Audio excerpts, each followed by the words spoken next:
Hell's Halfacre is a common name to describe small areas of rugged uniqueness across the United States. There's a Hell's Halfacre in Wyoming, Idaho, and even Arkansas, and as the name suggests, these locations are most often barren pits in which rock formations dominate the landscape. Kansas isn't typically a state associated with rugged areas, but it's actually home to 4 different Hell's Halfacres. One such location that is not so rugged but still aptly named is the homestead on which the Bloody Benders lived, a family that murdered at least 8 travelers in the 1800s. Another Hell's Halfacre near Galena is a location in which mining has turned the country into a hellscape. The remaining 2 sites in Kansas bearing the hellish name are actually outcroppings of rock, and the one I'm revealing to you today is possibly the least known of them all, Hell's Halfacre in Comanche County.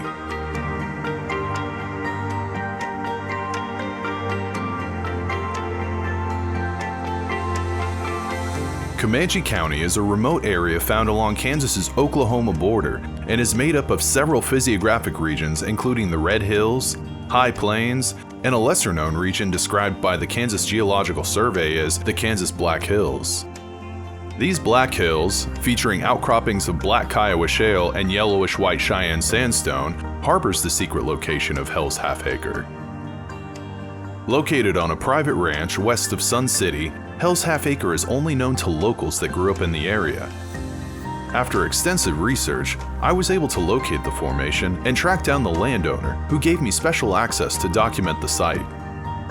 Per the landowner's request, I cannot reveal the precise location of Hell's Halfacre, and the landowner has asked to be kept anonymous.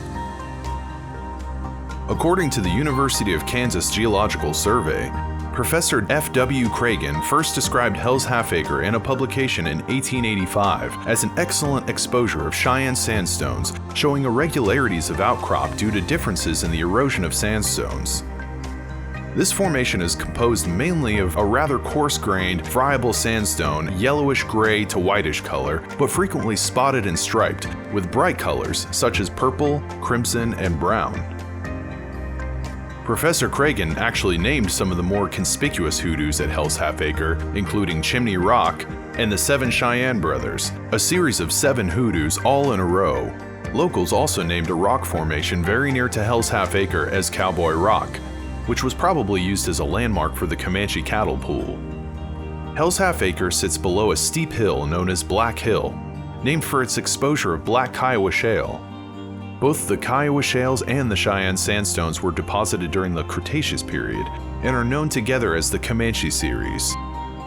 This series sits above the Permian red beds of the Gypsum Hills to the east, like this outcropping on Elk Creek, northeast of Hell's Halfacre. Exploring Hell's Halfacre to me felt like being in a maze, and the invasive eastern red cedar trees that have infected the landscape added to the confusion as I navigated game trails through the corridors of sandstone and cedar. I've heard stories of locals visiting the area in the 1950s, but since then, Hell's Halfacre has mostly sat unexplored until my expedition in 2020. I found carvings of names on rocks throughout the site, and the worn signatures conjured visions of cowboys and pioneers that probably stopped in the area to take refuge from the fierce southern Kansas wind. Full names of these people are lost to history, and mostly only initials carved into the rocks remain. Tribes like the Cheyenne, the Comanche, and the Kiowa were known to frequent the area before white settlement, so one could imagine this would probably be a place where the indigenous also knew about and visited.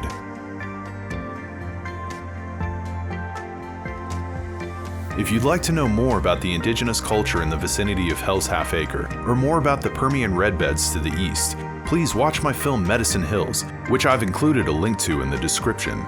If you want to support my channel and see more films like this, please subscribe to my Patreon, and of course, like this video and subscribe to my YouTube page so you don't miss the next upload. I make all of these films as a passion, completely out of pocket, so your support is greatly appreciated.